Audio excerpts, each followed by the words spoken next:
I started YouTube because I was like, everyone's scamming. This is bullshit. Everyone's scamming. You know, I want to try to help people. I've made over $500,000 off AdSense alone. You can't fix stupid, right? But otherwise, let me actually care and be there to help you. You know, I love Amazon, but I don't trust them at all. Not at all. Like, I've had multiple opportunities to work directly with Amazon as an influencer for them, go to their conferences, do this, and I just turned them down. Like, I don't want to work with them. Like, you guys are not like God's gift to us. You guys are literally the enemy. They make the rules and they compete against us, and no one's checking them on the rules. What is up, guys? Welcome back to another episode of the Side Hustle Experiment Podcast. Today we have ReezyResells, the OG. He's who got me started. I came across one of his videos. He's probably helped the most people maybe get into reselling. Thanks for being here, man. We really appreciate it. Dude, thanks for having me, man. I'm excited. When was the last time we did one? It's got to be like a year and a half, 2 years ago. 2 years ago. I looked it up. That's how I know I'm getting old, because 2 years feels like not 2 years. Well, usually we get started with an intro, but honestly, I don't know if that's really necessary for you. So you can just kind of tell us what you got going on right now. Because if nobody knows who you are, just look him up. He's got tons of YouTube videos. I'm sure everybody at this point knows who you are. So what do you got going on? I mean, I hate to be that guy. I'm always happy to introduce I just tell people, like, I'm a guy that started selling online a little bit earlier than most, and I lucked out. I had camera experience, and I started doing YouTube, and I spend way too much time on the internet. That's basically it. I'm a regular guy that just spends way too much time on my phone and the internet, and there's no difference between me and anybody else except for that. Yeah. So what do you do? What do you got going on these days? Because, you know, from all the people that probably know you mostly, it's YouTube, the RA type stuff. Are you still doing that, or what's kind of new in your world? Yeah, so I started a coaching program in late 2023, and if you guys follow me, you know that that's something I didn't do for a long, long time. I mean, I started YouTube in January of 2016, and I didn't start a coaching program until late 2023, call it 2024 almost. So that's like, what, 8 years of being on YouTube providing free value before I started a high ticket mentorship program. And I've sold a few things, but I'm talking like ebooks or like not much, like literally just like affiliates. Like, I started YouTube because I was like, everyone's scamming. This is bullshit. Everyone's scamming. You know, I want to try to help people. And there's no coincidence that I decided to start a high ticket shortly after buying a house in California, because I'm broke as fuck now. And, you know, I literally had to part with like $250,000 on the down payment for this house, because if you're an entrepreneur, you know, our finances don't always like look proper for loans or whatever. So I had to do bank statement loan, and yeah, it was like such a hassle. But yeah, now we don't have to move, and we have a house, and it's great, right? But yeah, needed to $5,000 plus mortgage payments every month is huge difference from what we were paying when we were renting. So I needed to raise my income up, and that pushed me to finally go like, all right, you know what? Maybe I will try this, you know, one-on-one mentorship program. And I'll be honest, I had huge doubts about it. I felt you know, what's that word? Disingenuine or not genuine, whatever. And imposter syndrome, and like, can I do this? Like, I know I can do it because I've done it a bunch of times with all, you know, like John and whoever else watched my stuff. But there's a big difference between working one-on-one with someone and then just like, or YouTube or whatever, I just put it down, and if you pick it up, like, so be it. You know what I mean? There's no sweat off my back. And mentorship is more, I want to say mentorship is like 50% therapy. Like, I'm friends with these people, you know what I mean? Like, it almost feels bad to call them students, like how like really cool companies don't say employees, they say team members. You know, and I tell people, like, I just did an exploratory call with someone yesterday, and they're like, well, what's the difference between you and the other guys or whatever? And I was like, well, I don't know. I don't take their programs. You know what I mean? But like, either you relate with me or you don't, but I have the experience. I actually care. And you're going to spend, you know, 2 hours a week with me on calls, group calls, which is 8 hours a month. And I don't spend 8 hours a month with anybody except my family. So it's literally my family. And then the next in line is the students. And I have been successfully taking people to doing over $100,000 in their first year selling on Amazon. So that's really cool. And it's not, it's different because it's like the people that need the direct help, they either just want a fast track or, I give direct access. So you want to text me 25 times a day, let's do it. Whatever it takes to make people successful. And it feels really good. And like, even it's been a journey for me learning how to run a CRM and email sequences and like all of that stuff. And even sometimes I've closed people for the program that I wasn't sure if they were going to make it or not, and then they prove me wrong and do 130,000 in their first year, even though they're 65 and couldn't figure out how to hook up their printer. Like, I'm literally FaceTiming them to hook up their printer. And so what I've learned is that I don't get to be the arbiter of, are you going to make it or not? You know what I mean? And I just tell people, like, look, if you are ready to put the work in, I'm here to work for you. And I'm not going to give up if you don't. Like, literally, I don't care if it takes 2 years. I'm not going to give up if you don't. But if you don't have that ethic to like know that you have to do the work, I can't do it for you. You know what I mean? Then maybe it won't work out. But I think, I'm still learning, but I think that's the most important thing with mentorship is that the student has to know it's going to be work on their part and they're ready to do it. And I don't care how much you pay me or how much capital you have to spend on inventory. If you think that you're going to join the program and make money in 5 days, and if you don't, you're not happy, then I won't work with you, because that's just not a reality. Sure, some people could do it, but they're like anomalies. We've all seen people like have $100,000 month in their first month, but it's an anomaly. Like even doing 100K in your first 3 to 6 months is still an anomaly. It's like really great, but taking people from no experience to over 100 grand in their first year to where, let's say they're a couple and they both work full time. One of them can quit their job and then start working on the business. And if they did over 100 grand in the first year, while only working, 10 to 20 hours after their 40-hour a week job, they're going to crush the next year when they're able to put in 3 times as much input of energy into it. So that's what I've been up to. I still do retail arbitrage. I do somewhere between like 100, 150,000 a year, which is literally not much. I could do it all in a month if I really pressed on it, but I have to stay in touch with the marketplace. I also just like can't stop myself from buying stuff that's profitable to sell, even though I make more making videos for YouTube. And it's been that way for a long time. Like 2 years out the gate onto YouTube, I was already making, if I made $1,000 in a RA video, I'm making 10 grand off the ads on the video on YouTube without selling shit to anybody. Like, I have several million view RA videos and I earned over 100 grand in AdSense off of each one of those videos. Wow. And so it's like, if I was super smart and I had no ethics, I would just buy shit to make videos, call it a business expense, and then like donate it, or whatever. Like, that's where the real money is. Yeah. But so yeah, just I'm doing what I'm doing now, and the way I look at it is I could always go back to just selling, right? And so I'm thinking about, equity plays and getting into software. I've been, the top affiliate on softwares that have sold for millions of dollars before and not got a piece because I didn't ask, because I didn't know I could ask.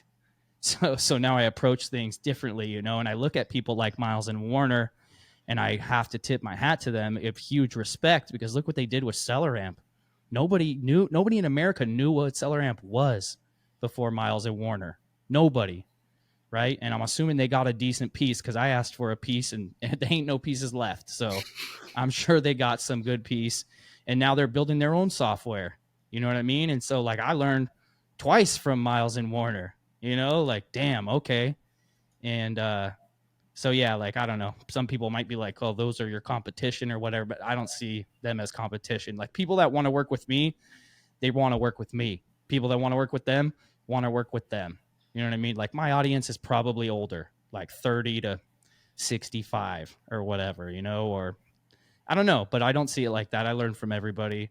Shout out to those guys. But yeah, besides that, I'm just working on same shit as always, multiple streams of income, right? So I just had a call this morning with Dave Chung talking about his new bulk media business that he's operating, and they're going to roll out an affiliate program, pallets of CDs, DVDs, books, etc.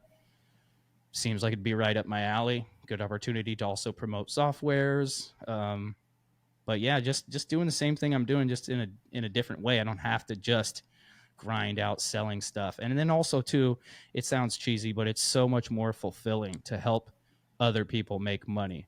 And when I'm like, which I was always doing, but in the mentorship program, it's direct. You know what I mean? Like I can see the results with that person and I can track it. So I started a thing like calling it the Success 100, and it's just like me documenting my students that get to 100,000. So like I've done that to thousands of people, but I don't know the exact number or the names of people because it's not, you know what I mean? Maybe I could go retroactively and be like, hey, John, how much money have you made? Like, oh, I helped John make 20 million, like in sales, boom, like whatever. But this is, I don't know. It's just really cool, man. To help people have success when my own self thought maybe they wouldn't get there. It's kind of freaking crazy. Yeah. You mentioned the YouTube stuff. That was one of the first questions I was going to ask is how was the AdSense back in the day on some of those videos? Because you were number one probably across the whole internet with Amazon content, right? Yeah. It's still, I mean, it's still really good. It just depends if you can hit the right niche. And for me, like if you watch what I do, you know how I'm doing it. There's no stranger. I have literally like 40 videos on YouTube with the exact same title. How to sell on Amazon FBA for beginners. And that is a master keyword of SEO, like how to sell on Amazon, how to sell on Amazon, sell on Amazon for this is like 40 keywords mashed into one sentence. Mm-hmm.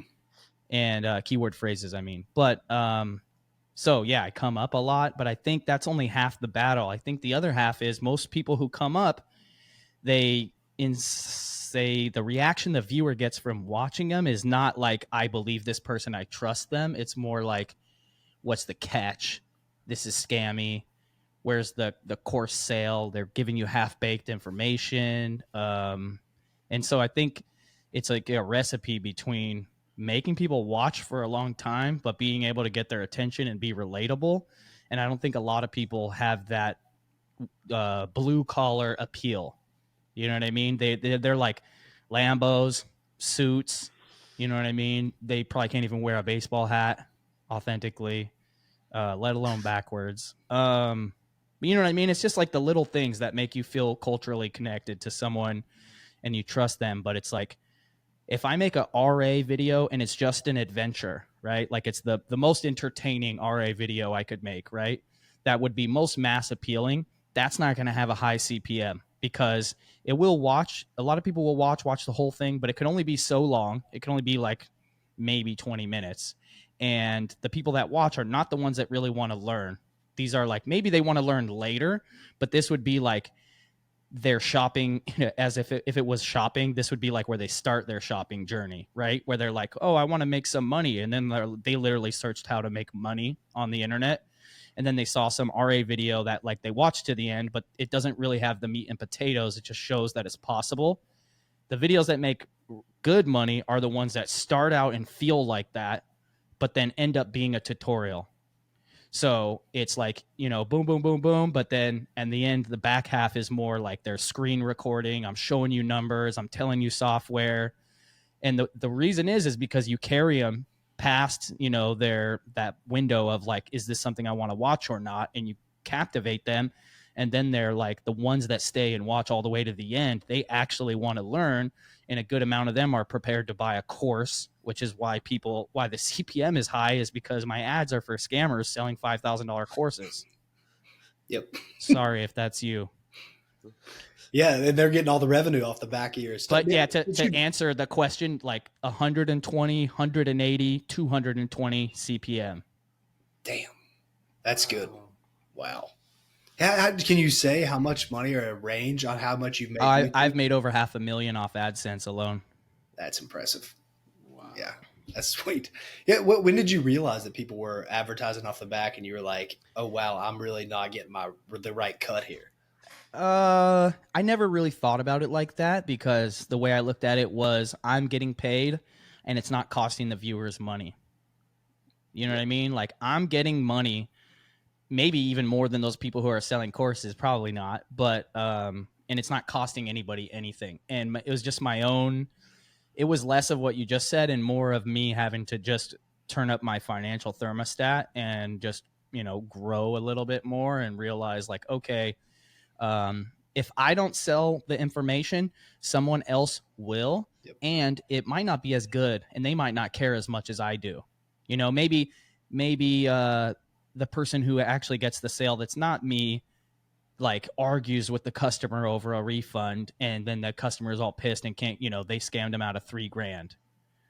Yep. Or if it's me, I'll at least give you a 70% refund for sure, no questions asked. If it's not a good fit for you after, because some of the things are non-refundable, like my time spent with you, Yeah. But that was just more of the realization that, like, there was nothing to lose. You can do it ethically. And if I don't, not only am I not getting the money, but I'm risking them getting a shitty service or product. It's kind of like, what do they say? Like 80% of people who buy digital courses don't even open them. Yep.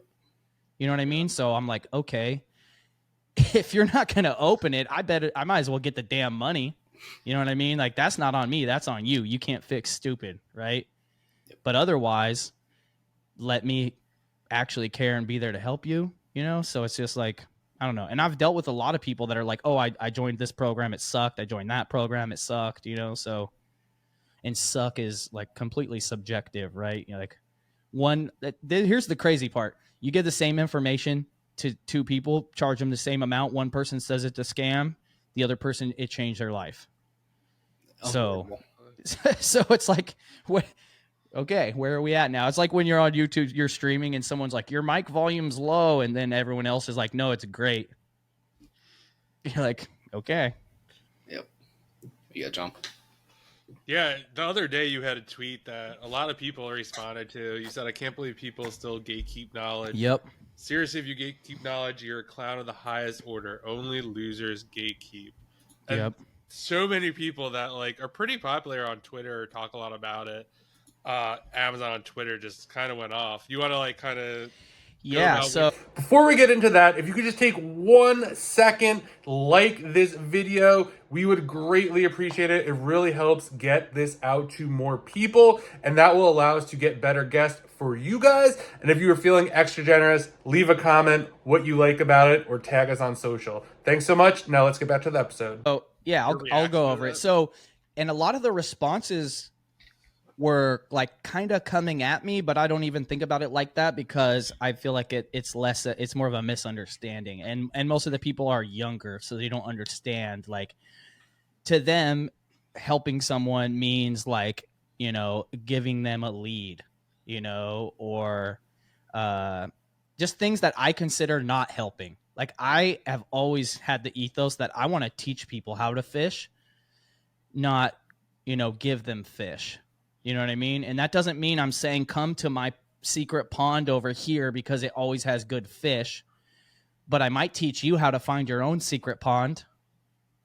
You know what I mean? Or it's just like there's things you can do to help people that doesn't hurt you when you teach like concepts and methods. And if you followed me, I literally teach the same thing I've ever taught since the beginning of day one. I mean, obviously I taught more book focused back in the day, but it's just beginner concepts. You know what I mean? Like how to do it. Not, unless you think me saying go to Marshall's or Burlington to buy liquidation is me like burning the boats, I've never given away a lead. Like maybe on accident. Like I know when I did the Mr. Beast chocolate video, I put that out 30 days after I sold all my inventory, and it was like January when the video came out, and it was Halloween leftover clearance, right? But several people in the comments were like, thanks, I was able to find some or whatever. And so like that kind of slipped on me, but the reason why I don't like to share it is twofold. One, it doesn't really teach you anything, right? Like it might give you a little bit more confidence or whatever, but if you don't know how to find deals, you're not going to be able to find them on your own. And that's the main part. But two, it hurts the existing resellers who did do the work already to find that product. You know what I mean? So it's like, I the thing that I think sucks more than anything is people, Amazon seller educators on the internet giving away leads to gain social equity. You know, like literally just burning, like let's say you do wholesale and you're just burning RA leads, you know? Why? So you can get 8 followers? Go fuck yourself. That's a So common tactic. That I see that's people do that all the time, dude. Doing exactly what you just said. Yeah, it's just less of, it's less, you know, I never, when I make that statement, I don't mean like, you know, oh, you're not telling them your suppliers, or, you know what I mean? It's how to find a supplier. You know, it's like being courteous when someone asks you something, because the only reason you know anything is because the people you paid to learn from me for free. Mm-hmm. Yep. You seem to get a lot of attention on Twitter. I noticed there was something I DM with you a while ago. You had a tweet go insanely viral. Do you remember what I'm talking about? Like, I believe so. It was probably the one where I said that women who are capable of getting pregnant and don't want to have children are selfish. Yeah. Now, when you put this stuff, which is like which is a completely broad statement, because yes, there's exceptions to any rule. That's what people let you know that for sure. But do you tweet this stuff and know it's going to go viral, or does it shock you when it like pops off like that? Because I saw that and I was like, dude, how does this have so much attention? Like, I feel like this is just a basic dude. Okay, so that post got so much attention that one of my wife's friends told my wife, and my wife does not even really go on the internet except for like TikTok and Instagram. And she was like, yeah, my friend told me you said this. And I was like, what do you mean? And how the hell? Like, I know your friend doesn't follow me. Like, she's not a reseller really. And I mean, I guess she is kind of. Shout out to that person if you know who you are. But she was like, yeah, someone who's really big that she follows retweeted it. And so that's when I got kind of conscious of, like, I knew it was blowing up, but I went and looked at the RTs, and dude, I got ratioed so bad on that. But looking at the RTs, I was like, damn, it's like a who's who of Twitter. Like, you know, like 10K followers was like the low end. Like people were like 50, 150, 200K. And I'm a really opinionated person, and I like X, Twitter, whatever we're calling it, just because I could have a thought and I could put it out right away. It's just text. Mm-hmm. You know what I mean? And I'm a talker. You know what I mean? Like, I don't have a filter between what I say most of the time, which could be really bad sometimes, but it's great, I guess, for getting ratioed on Twitter, right?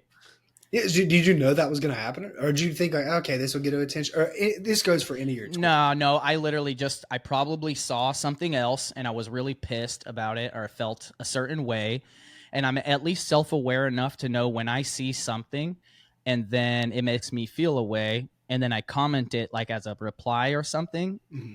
Then I'm like, ooh, this is getting action. I should make this my own tweet. Like, literally, it's me using Twitter as a content creation platform, because I'm doing nothing but reacting to something else, but that gives me a thought and makes me think about something in a certain way. Why do I feel this way? And then I will craft it into its own tweet, you know, and maybe I then screenshot that and put it on Instagram, and it does numbers on Instagram, or like maybe I make a YouTube video based around that. Like, Twitter is the spot where you could literally just post 300 times a day, and then like the 4 that went off or whatever, you're like, okay, like let me like expand on those, or like maybe this would be a good concept for it's like a good place to test stuff, because if it doesn't hit, it just evaporates basically. No one's like scrolling down to look at what you did 200 posts ago, you know, unless you're in trouble. Yeah, but it's a good way to look. Yeah. So yeah, I did not know. That's just me saying some crazy shit, because I'm liable to say some crazy shit. And you know, I'm an argumentative person, and I'm very opinionated, but if you come at me respectfully, and like, it's not like no disrespect to someone, I'm just a passionate person. I like debating, and it's just like, hey, if you respect me and I'm wrong, put me in check, please. Let me know. Let's have a talk about it. You know, I want to know, you know, like, because at least that's the way my brain works. If I'm fucking up and we're friends and you're not telling me I'm fucking up, how can we be friends? Yep. It's a good way to look at it. Well, on the debate thing, I guess we could talk about this, because I don't know if you're aware that you went back and forth with me, but I put all these takes out and you're always like, no, dude, you're wrong. But I'm like, you know what? This is going to be good to have him on the pod.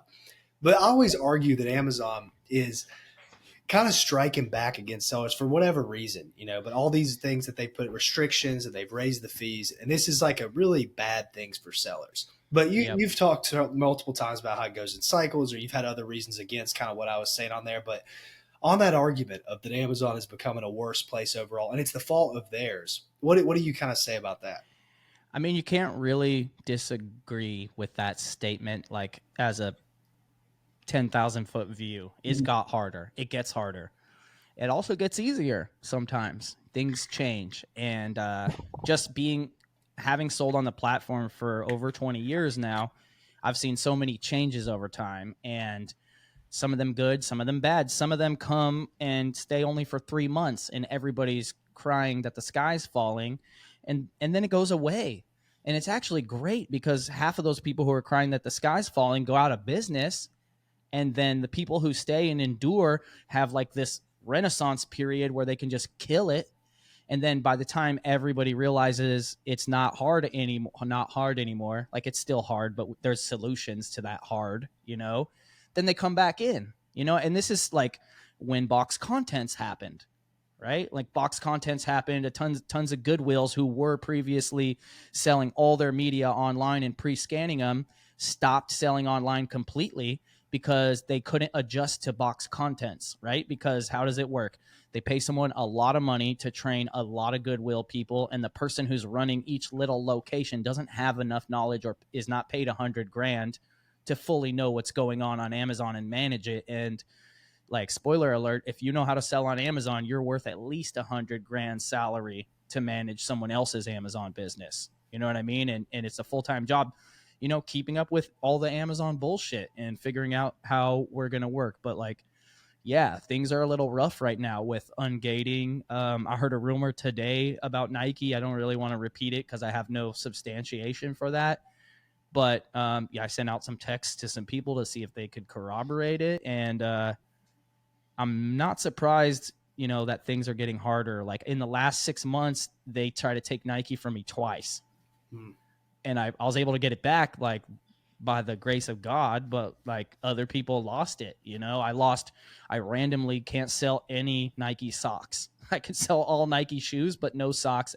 I was never like a huge sock guy, but it was always easy money when you see a rack of socks. You know what I mean? Just, I can still sell Adidas. I can't sell Under Armour. I lost Lego. I can't get Lego back. I got 10 grand of Lego just sitting, and invested. And now I can't, I'm not in a rush to sell it, right? But it's just like, okay, now I'm selling on Walmart. Walmart welcomed me with open arms, rolled out the red carpet. I got an account manager. I could call him right now, like, on speaker. He'll probably answer the phone.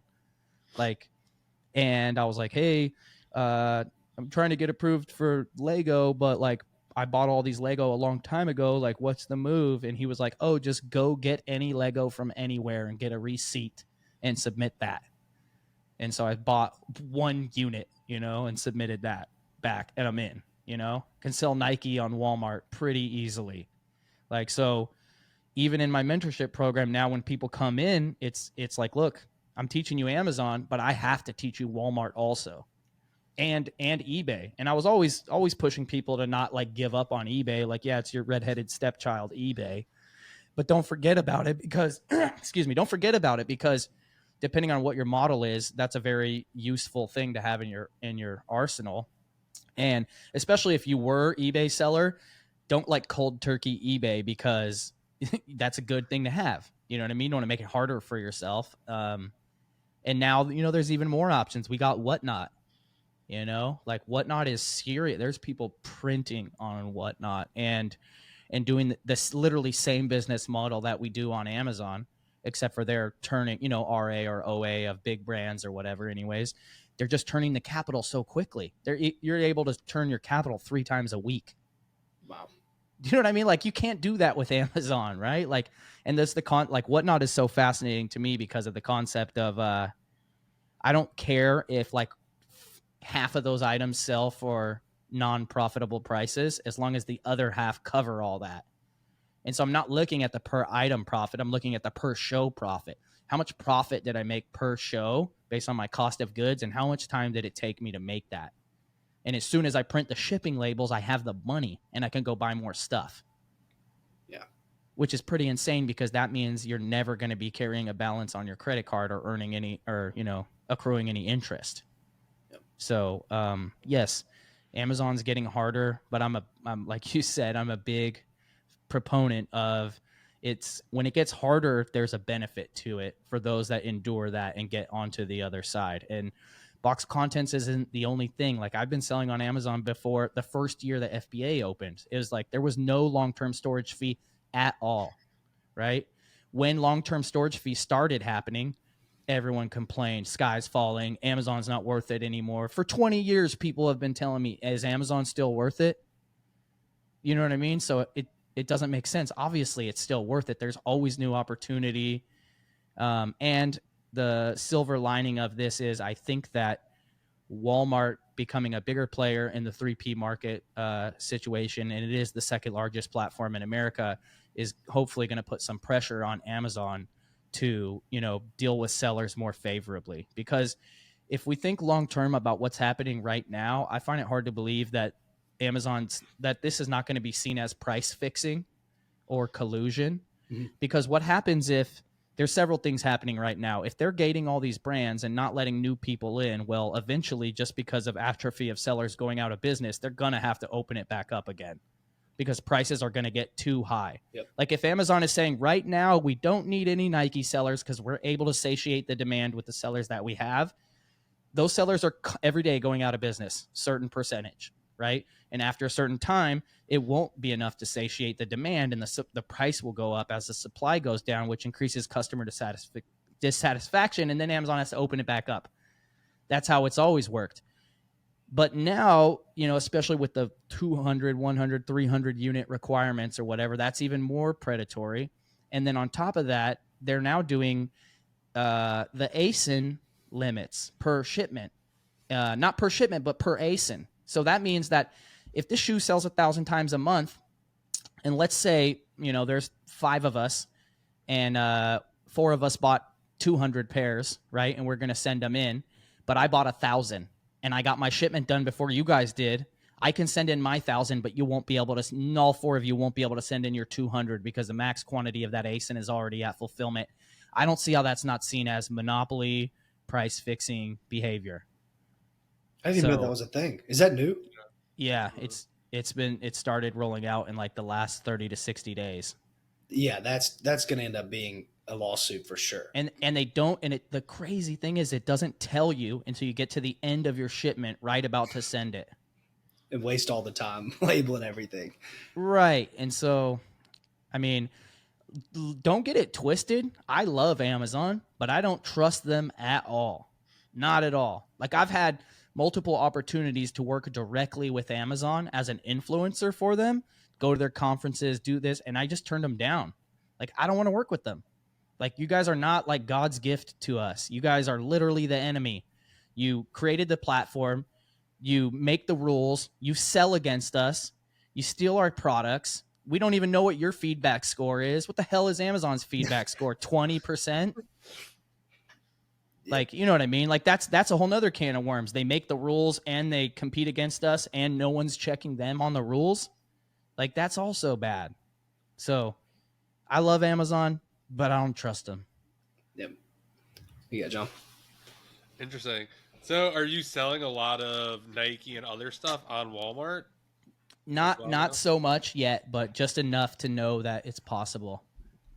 So, for me now anyways, like, the fact that I have big brands that a lot of people don't have, the prices are actually going up on already because supply. Not everybody can sell it. You know what I mean? So it's great for the people that can sell those brands because the supply is low. And so, like, why would I do something harder when I could just literally just go to any outlet and buy, shoes or apparel that sells hundreds or thousands of times a month?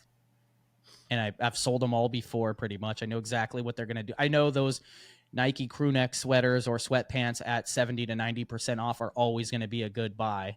Like, I don't even have to scan them, So that's what I am focused on, just because it's easier for me. And I think if I didn't have big brands, I would probably be a huge grocery seller just because it's so accessible. You know, there's grocery stores all over the country, liquidation grocery, tons of brands, easy to get approved. When you find an item, it's much more likely that there's a lot of it, you know, um, bundle opportunities, multi-pack opportunities or whatever. Not bundles, but multi-packs. And this on Anyways, Walmart you're talking about? I'm talking Amazon Oh still. yeah, This and also, yeah, I push a lot of new students of mine into grocery like right away. Like, okay, we're gonna get you approved for grocery and get you in there because you know it's one of the categories that's actually possible to find. You know, a lot of brands that actually sell when you're new. You know, not every brand in the grocery category has a dollar sign in front of it. yeah. True. For the Nike thing, I don't know if you want to share, but how'd you get re-ungated? Oh, I would love to share. Okay, cool. So, it's a mix of the stuff that everybody knows, which is, you know, just keep banging on the door and don't give up. But what I found to work the best is that once you're being denied automatically, so you take it to the point to where you're getting denied pretty much like a minute or so after you're submitting it, then you get on the phone and you call them, and preferably on a Saturday because India doesn't work on a Saturday. But you have to just play customer service roulette until you get someone that sounds like they're going to be able to help you, which is a combination of like how good do they speak English, but also you kind of got to fill out their energy. And I can't really put my finger on it. Maybe you're like trying to find a good Christian person or something, or maybe it's someone who hasn't worked there long enough to be you know, desensitized to the work they're doing. Mm-hmm. And also too, I seen a post on Reddit a few months back. It was an expose. Did you either of you guys see this? Yeah, we talked about it. Yeah. Yeah, it was an expose of a customer service or a seller support rep saying that they just sit there and deny every single thing that comes into them without even looking at it because they used to look at them, right? Deny, approve, and they got in a lot of trouble and almost lost their job when they approved one that turned out to be counterfeit later. So basically, there's no penalty for them to deny us. You know what I mean? But there's potential risk for them to lose their livelihood if they approve one that is bad. So I'm not blaming them. I get it. You know what I mean? But knowing that is crazy. And so I really think you're just trying to find that right person. And maybe they're just new and they're not jaded yet, or they're Christian or something. And you're just like, hey, I am submitting the proper documents as I'm supposed to, and they're getting automatically denied. Nobody's looking at them. No human's looking at them. Can you help me make sure that a human looks at these? You know, can you send me to your boss or to your to the manager, the call manager of the floor or whatever? And they'll deny that they have anybody to send you to for so long. Like their script is to say like at least 3 to 5 denials, but then eventually they'll be like, hold on, sir. And then you'll be talking to their boss, who is like the person that manages the call floor where they're at. And that person still can't do anything. And so you're not asking them to approve you. You're not asking them. And sometimes they might ask to see the document as well because they can't actually access your case, but you can attach it to the current case that you're on with the call. And if you can get that person to believe that everything's legit, right, and your character is frustrated small seller, right, you have to be polite but insistent. You know what I mean? Like I'm doing what I'm supposed to do. How am I supposed to operate my business when this is just happening and it's automated? And so they feel for you. Then they look at the document and they're like, okay, it does look like everything is proper. And then they can flag your case to be looked at by a senior team. And if you get them to flag it 9 times out of 10, within 12 or 24 hours, you'll get what you want. And so what's happening is just that the team that can actually do something is so busy that it's not ever getting in front of them.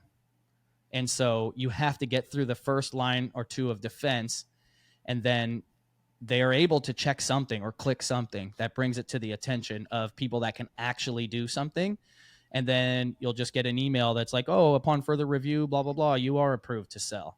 And so, but don't get it twisted. It was like, 10 days of me spending hours every day on the phone and emailing every day and chat support and so on and so on. And also for some reason, they seem to not like when you submit your invoices as a file, as an image file of the invoice, like a PDF or a JPEG of the invoice. Never works as good as if you print it out, hold it in your hand, and take a photo of it. I don't know why. But it's great. Especially if people are modifying invoices, which I don't recommend at all. But if you're dumb enough to modify an invoice, be smart enough to know that if you print it out and take a photo of it, it's impossible for them to tell that you altered it. Do you know what I mean? Like you print it out, hold it in your hand, take a photo. Like, NASA lost the moon landing tapes, the original ones. So we'll never know. Yeah. Well, that was a masterclass in doing that. I'd never thought about like a social engineering aspect of getting these people on the phone and just scrolling through till you're just like, hey, eventually somebody's going to be nice enough to care about you. It's not just all going to be people overseas that don't care about you at all. Hey, that's interesting. I bet a bunch of people are going to find that valuable. I mean, it works for me every single time. For anything that is like I run into a dead end, that is the recipe that will solve it for me. Yeah, it's awesome. We'll switch gears a little bit. I want to talk about when you met Gary Vee. You were in studio, right, with Gary Vee? Yeah. So I was in his studio twice. One time for his podcast, and then another time to record episode 100 of my podcast in his office. So that was really cool. But both of those things are goals that Gary's the reason why I started social media, because I found a small black and green book called Crush It one day, and I read it, and I was like, damn, this is the game plan. I've been super retarded about how I've been thinking about it. Like I thought I was going to be a vlogger. Like I'm literally just plugging away at my book business, thinking I'm going to be a vlogger. Didn't even cross my mind that the value I had to bring was knowledge. You know what I mean? Or like my lived experiences, which is a whole nother like self-awareness thing. But I just did what Gary Vee said, and I'm still doing what he said, and it works. It's literally the game plan. Like he could charge $5,000 for the information that's in Crush It, but you can buy the book for $5, right? So like, I was like, dude, like the feeling in my soul was like, I gotta shake this man's hand, look him in the eye, and just be like, thanks, bro, you changed my life. That's it. And so I was like, I gotta meet him. I gotta be on his show. And then I started talking about it. And I started having like my audience reach out to Gary, like, hey, if you want to, you don't have to tip or you don't have to do this or do that. But like, if you want to do me a favor and you appreciate me, like send Gary an email. Here's his email. Just like say, we want to see Reezy on the show. Because that's Gary reads emails and comments, go comment on his thing and say, get Reezy on your show, blah, blah, blah. And I guess I got lucky, a combination of luck and, effort and focus. And it worked out. Yeah, did his team reach out to you? Did he reach out to you? How did it work? So the first interaction was he followed me on Twitter, and so that was pretty cool because then I could DM him. Not like we're boys or anything, and it's mostly like a one-sided conversation. He'll reply to like 1 out of 10 DMs basically. But I also, through that process, I kind of learned when was the best time to contact him, which was basically like 5 to 6 a.m. New York time. Wow. So like I would stay up a little late in California because I wanted to like get a message to him, and I knew what would be more likely for him to see it. I turned notifications on for his posts, and I was like the first person to comment every time, but not just like first. I would comment a thoughtful comment that added even more value to the audience and also proved that I actually watched the content and consumed it and demonstrated my knowledge. Or I would answer questions from other people in the chat too. At one point I made 100 of these like hydro flask-ish 40-ounce bottles with my branding on them, 120, and I sent 12 to the VaynerMedia team in not to Gary, to the team. And I had an inside contact that shout out Alex. He made sure that, he's like, oh, here's my desk, send it to my desk, and I'll make sure the team gets it. And so now, like, I'm seeing, I'm getting tagged and seeing my water bottles in the stories of the employees at VaynerMedia. And so having like brand awareness inside I infiltrated the building basically. But it was a lot of that, a lot of your community help. And ultimately what happened was Gary just randomly reaches out to me and is like, hey, you want to be on the show? And I was like, yeah, let's do it. And then it was like 3 months of silence. Nothing happened, and I kept hitting him back like, hey, what's up? Like, I thought we were going to do this, and I pretty much gave up on it because I started to feel like I was chasing too hard, like a jealous boyfriend or something, ex-boyfriend, and one night I was just like, I had already told myself I was over it. And then one night I was like, I think I had a few too many IPAs, and I was like, you know what? Fuck it. Throwing in one more shot. And I sent him a message, and it just said, first of all, I started the message with 5 mad emojis, right? So like and I tested it in my own DM to see, and I'm like, ooh, that's so good. All you can see is the mad emojis in the preview. So you're like, what the fuck is someone mad at me for? And obviously emojis stand out in a sea of DMs, right? And so I was like 5 mad emojis, and it was like, JK, I'm not mad at you, but you said we were going to do this thing, and I thought you were a man of your word. And then when I woke up the next morning, he was like, bet, sorry, put me in a group message with Tyler, his personal assistant. And then, we started talking back and forth. And then randomly I get a call from Tyler on I think it was a Wednesday. And he was like, and I'm in California, and he's like, what about 8 a.m. Friday? And I'm like, yeah, cool, let's do it. I've never booked a ticket with such short notice in my life. You know what I mean? And of course, I did what a capitalist does, and I made an event out of it. Like, it's a Reezy Ninjas weekend in New York City, and I got a big Airbnb with like 10 beds, and I sold spaces, like a mastermind thing, whatever. Had had it catered, all kinds of stuff. It was great. We basically just had a huge house party for 2 days. But what happens is I get there, and he cancels on me the morning I get there. And I'm like, I was so devastated, especially because I made it a thing, And he had something with his kids. So it was like, what are you going to do? You know what I mean? And then ultimately it was like a couple more months until I actually came back to do the show. And then I brought him a gift. I brought him this sealed Jets Monopoly that I had found like probably over a year ago for $1 at a yard sale. And I scanned it, and I was like, I could sell it for $20. But I was like, who would love this? Like, this is worth $100 to Gary Vee, easy. And so I actually took a whole extra luggage just to take that damn long Monopoly box, and I bought Jets wrapping paper off of Amazon and wrapped it in that. And this is just like a hack. Like, if you're too young to know this, like, just come bearing gifts. Don't come empty-handed. Whenever you go somewhere to meet someone, especially if they've done stuff for you or you're reaching up to them and you're the chaser in the relationship, you got to come with gifts. And not just any gifts. You can come with a gift. It doesn't have to be expensive, but a gift could show not just good intention, but thoughtfulness. It could be like, wow, I did my homework and I got you, and Gary's talked about this, but I learned this from Gary. He talks about like calling a sales rep, stalking their social media, figuring out what baseball team they like, and then buying them a jersey for that team, or a signed baseball card off eBay and sending it to them or whatever. And also kind of like a little Nardwuar thing. I don't know if you guys know who Nardwuar is. Yeah, I love him.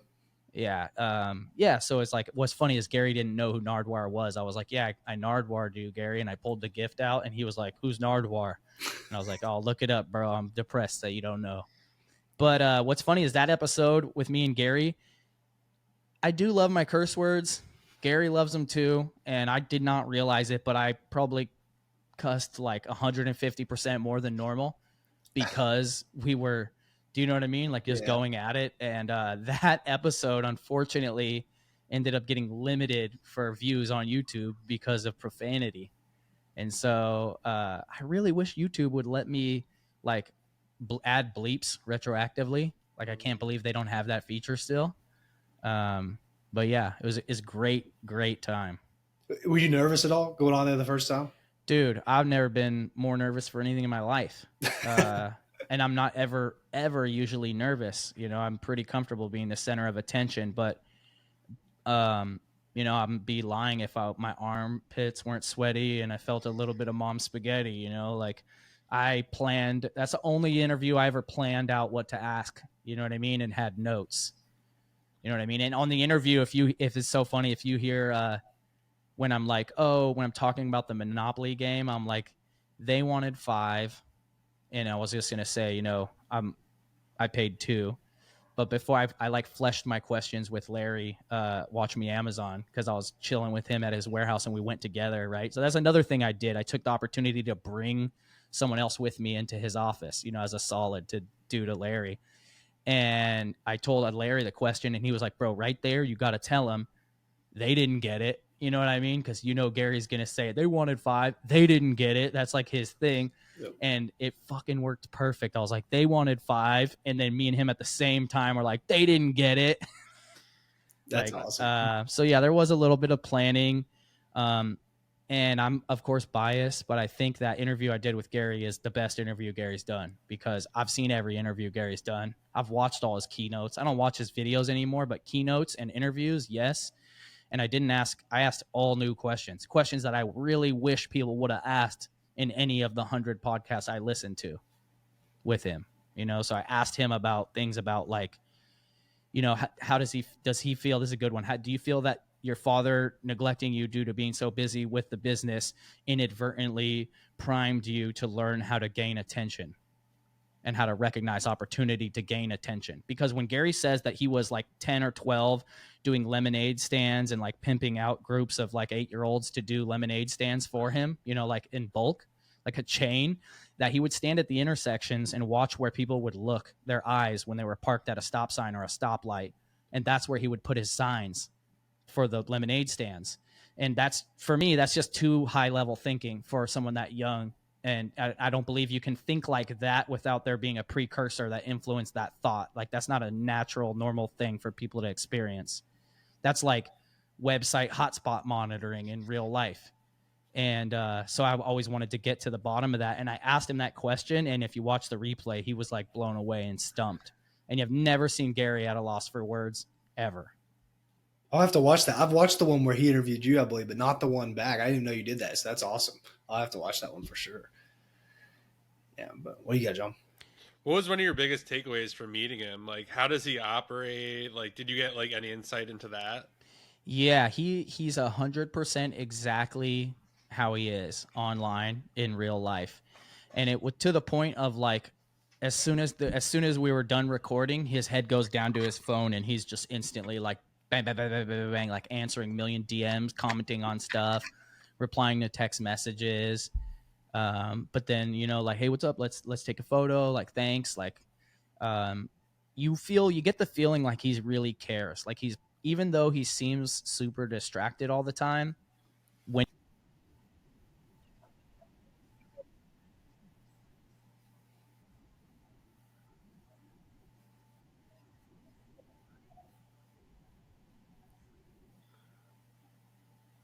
Oh, Dang. pause it. Dude. yeah, I don't know what happened. No worries, we got it out. The distraction. He's not very distracted, right? Yeah, I mean, yeah, you wait in line for like, there's like 300 people, and yet you're like number 242, and he's been standing there for 2 hours, and yet when you're talking to him for 45 seconds or a minute, you feel like there's nobody else that exists in that moment except for you and him. He has a very uncanny ability to make you feel like he's like 100% in the moment with you and really cares. Like his awareness is really high. But yeah, they're just so busy, and it's like, we got to go. And then as soon as we're done recording, he's like going down on his phone like this, because he knows that like the 2 or 3 minutes of him between this and the next time someone walks up and grabs him on the shoulder and is like, come on, Gary, we're going over here. Do you know what I mean? He doesn't like look at a calendar and decide what he's doing next. Someone goes into his office and gets him and is like, we're going here. Sit back down. So-and-so is going to be here in 5 minutes. You know what I mean? Like, you've got 5 minutes. So-and-so is going to be here. Like, and so that's how he works, is has a team that literally handles him and manages him. But I also got to hang out in the office for a few hours. I did an interview with their print magazine or whatever. I forget what it's called. Did a live stream in their boardroom on their Facebook. That was pretty cool. But yeah, I don't know. I see myself in him a lot, which is why I like Gary, is because I feel like he's not too much different from me. He's a kid who grew up he didn't have as bad of an upbringing as I did, but he didn't have a lot of options as many people. I'm not an immigrant, but I grew up in immigrant neighborhoods, and so I really relate to that, being a kid that grew up poor on food stamps and stuff. And it's just proof that you can do anything in this world. Like, no matter who you are or what you look like or what anybody says about you, you're not a statistic. You're an anomaly waiting to happen. Do you still keep in contact with him any? Yeah, for sure. Like, and I mean, I'm not trying to say like we're boys or I have his cell phone number, you know what I mean? But what's crazy is if I go somewhere and he's speaking, like doing a keynote, and this was at Vid Summit. He's speaking at Vid Summit once, and I'm there. I'm in the front row, and he does his thing, and then he walks off stage, and he's walking to the green room, and I'm just standing on the side, like clapping with everybody else, and he looks and he sees me, and he stops, walks directly over to me, shakes my hand, looks me in the eyes. "What's up, Reezy? How you doing, man? Hope you're doing well." Bro hug, you know what I mean? And then continues his walk out. And then everybody else is like, "What the fuck? Like, Gary? Like, holy shit." And I'm like, "Yeah, I guess I do." You know what I mean? Like, and so for me, that's like, he really cares about people, Like, I don't think anybody on social media cares more about people than that guy. Yeah. Is there anybody else that you have like a goal of meeting in the future besides Gary? I'm sure that's like the most influential one, but is there anybody else you're like, or you were shocked when you did meet him and you were like, they knew who you were, some kind of story like that? To be honest, I don't really fangirl over celebrities too much. Yeah. I mean, even if I saw Michael Jordan, you know what I mean? If he was like doing something or with his family, I might say, "Hey, Mike," and he might look, and I'd be like, "Yo, respect," and like, keep it moving. You know what I mean? Like, we're all just people. Some of us have done some shit, but it doesn't mean we're not people. And I look up to them, but I don't look at them like they're gods. I look at them like that's just an example. If any person has done it who's a human, you can do it too. And I'm not drawing anything up about like trying to think about people that I met that I was like enamored by that were celebrities or big on social media. Not really. I mean, some of my biggest heroes are literally my friends that are just like crushing social media and doing different things. And I have a friend, Jesse Arrowwood, who is a skateboarder, extremely talented, but doesn't, it's hard to get shine. There's a gazillion talented skateboarders. The best pro skateboarders are lucky to make $500 a month. It's literally their side hustle if they don't have a Nike shoe and they're not in the Olympics. And so it's hard to make it, but he's also a landscaper, has his own landscaping business, and he has channels for both landscaping and skating. And if you've ever seen any of that landscaping type content, it's very like oddly satisfying. You just like see it before and you see it after. One day he decided to mix it up together, and he made a video where he went to this skate spot that was really overgrown and he cleaned it up and then skated. And his videos are just blowing up, like no less than 100K on anything. He's getting brand deals, like Still STIHL, like the tool company is like sending him shit. People are paying him like $500 an episode to post, getting offered to go out to Woodward, like blowing up. And literally, like, I don't know, but it's just amazing when you see people like really doing something and it's unique to them, and they're really doing it. Like, those are the people that I really root for because I know them, Yeah. That's good, John. I mean, you've probably been noticed before. Have you ever had any like weird encounters, like in person or DMs or wherever? Yeah, not so weird. I've had some messages from some women over time, older women usually, and I just have to be humble and just be like, "Yeah, sorry, I'm a married man." But for the most part, it's been cool. Like, I've like walked into a thrift store and someone was there who I don't know, but they know me. And then they're just like, "Oh, I didn't know you bought stuff here. Like, I'll leave now." And I'm like, "Okay, thanks." Like, just like out of respect.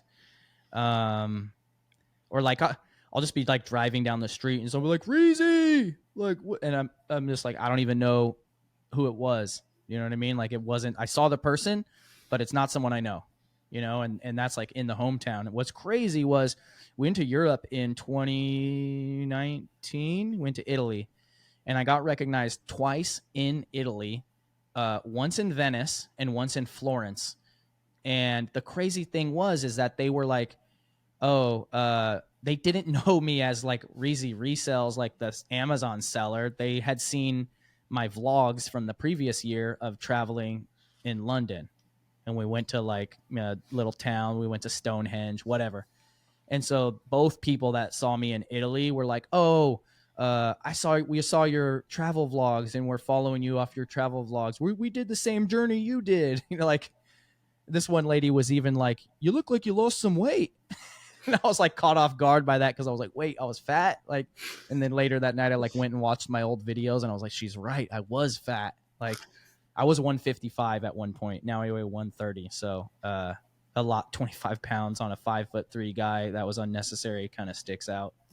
But that I think was the coolest for me because I was literally on the other side of the world, and I got recognized by someone, not for Amazon content, but for travel vlogs that I arguably should have never posted on the main channel. Like after that, I got smarter and had a family vlog channel. Now that's where that stuff goes. But back then I wasn't as smart.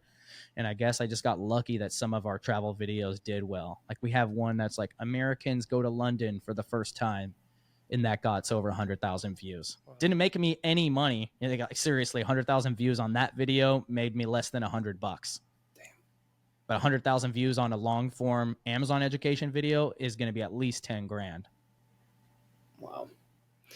Well, we're almost approaching your cutoff point here. Do you have any final words for the viewers, for words of wisdom throughout your years of selling Amazon or doing content or stuff that maybe you think people should know about going on in the future? Yeah, I think that you should make content, like whatever it is, writing, videos, audio, whatever. At the very least, make it just so that you have it to watch yourself later. Like that's how I feel about my family vlogs. But also now that we have AI and stuff, I think about like I'm pretty much already eternal. There's so many hours of footage of me online that AI can take it and recreate a very good facsimile of me with, that thinks like me, that has the same voice as me. And my great great grandchildren will literally just be able to like pull me up on the bathroom mirror and be like, "What's up, Grandpa Reezy?" And then like talk to me, you know what I mean? And so for me, even if I never made any money, I'm so thankful that I have that content to look back at or as an archive to, essentially almost like live eternally. But you don't know what you don't know. And I think the upside of making content is so great because you meet so many people, you learn things that you didn't know about yourself, because you don't know what you don't know. But when you start having a network and other people know what you don't know what you don't know, but other people know what you don't know, which is why networking is very important. And there's no faster way to network than this one to many of content. And I just think that like, why the hell not? If you could make money making videos, why wouldn't you do it? It's you can reach people, it's less risky, it's great, like it's fun, like making videos. Like I don't get me wrong, I like buying stuff low and selling it high, but after a while it just becomes money. And when you're good off of money, like I'm not saying I'm rich at all, but also I'm not like the Lambo guy.